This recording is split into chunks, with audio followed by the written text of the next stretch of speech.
This is the first state visit any Pope in any time has ever made. We didn't realise when we booked this that it was when the Pope was coming, you know, because this has been booked for a while. This is a bonus. So it's a bonus to us to be here, you know.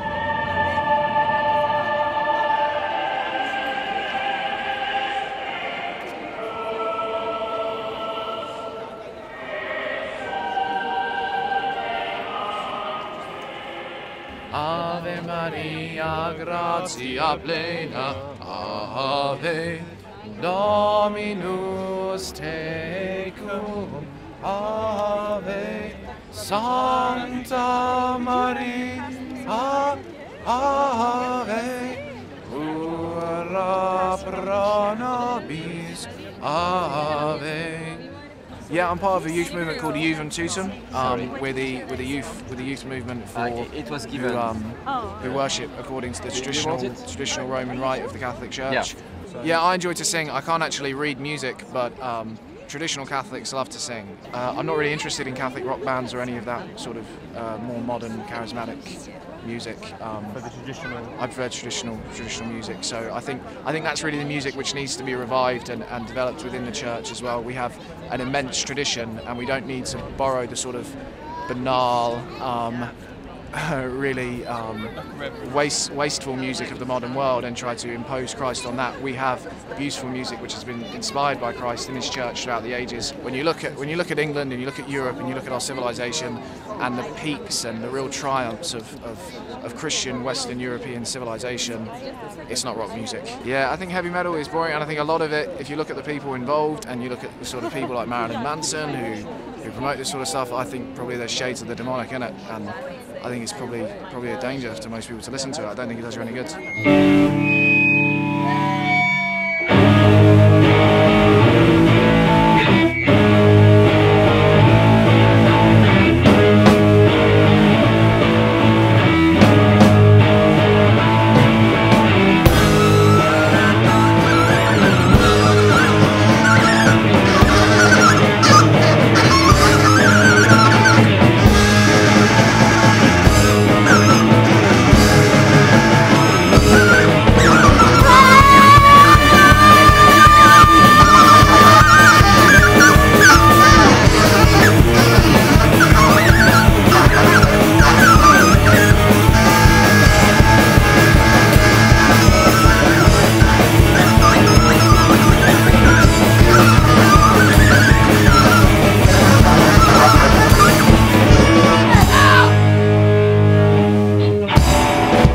Hound your Pope flags and badges!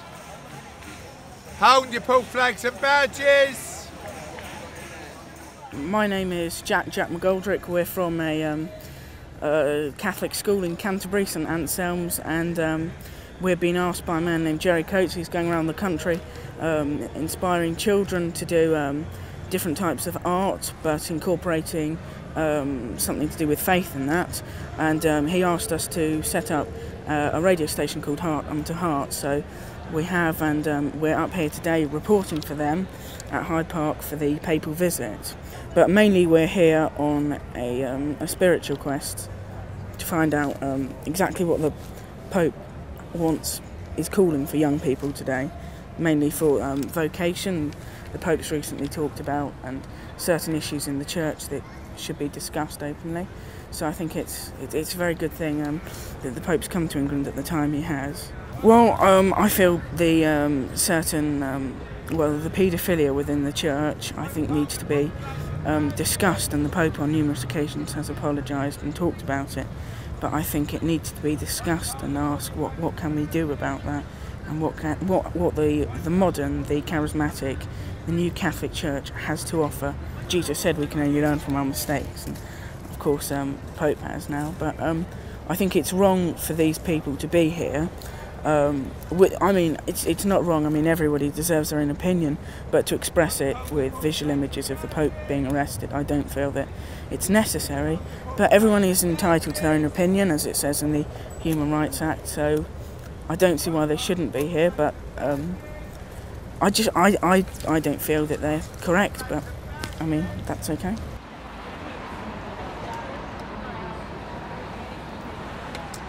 Well, I'm an activist on the day of the Pope's visit, standing here for SNAP, the Survivors Network of those abused by priests, giving out free t-shirts, of course accepting donations that go directly to the European outreach of the charity.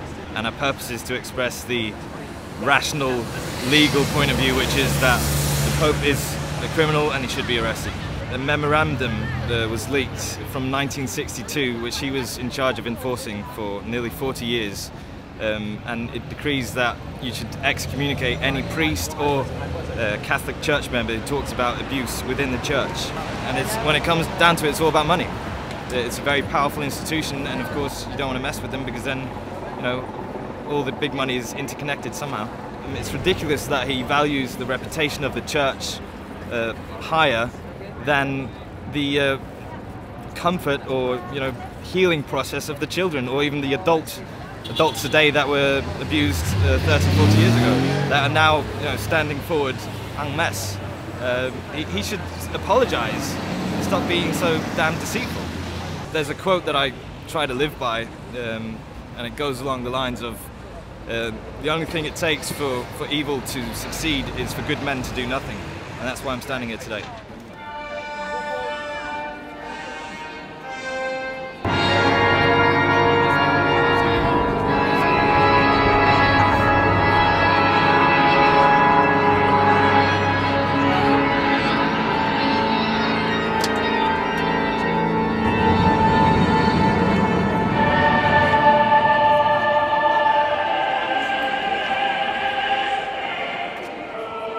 I was in the army 16 years. I come from Yorkshire, Leeds, 48 years down here, and I'm at 82. Come to see the Pope today? I couldn't get through. Couldn't get through to get to him. Not bothered really, but, and I'm a Catholic. What does it mean to be Catholic? Nothing. Well, when you were children, we were taught on the that you know, worship God and all this says thing, but I haven't thought much of it, because I had a lad in my battalion, because I was a sergeant in Egypt, and then when we moved into Egypt, Malaya, and then Korea, especially Korea, and he got killed in Korea. We were going through the jungle and shot him. He was always kneeling down saying prayers or going into the nearest church. And I said, and he gets 3 bullets in him. God will protect you, those that worship him and all that we were taught at school. Why didn't he protect him? And after that I said no more.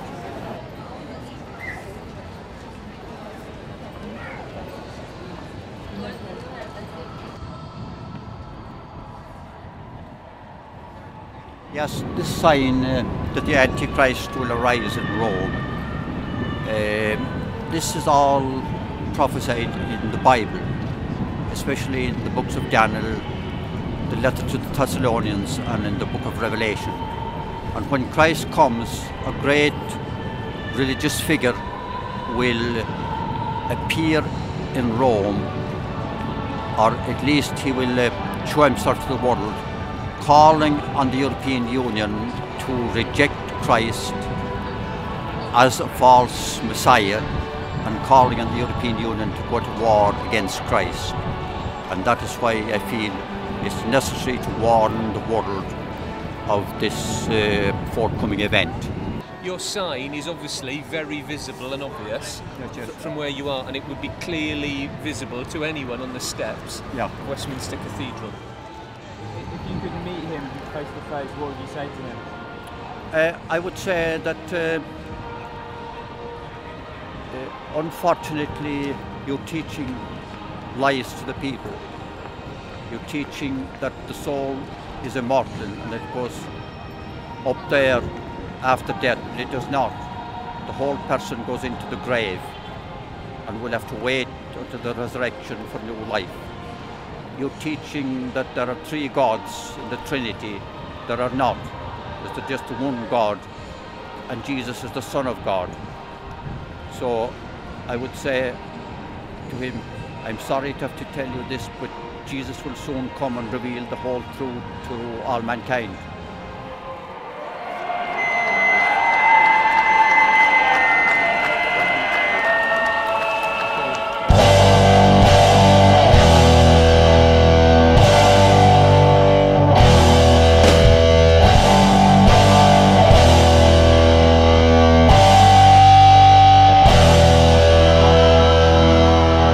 Reminds us that as men and women made in the image and likeness of God, we were created to know the truth, to find in the truth our ultimate freedom and the fulfillment of our deepest human aspirations.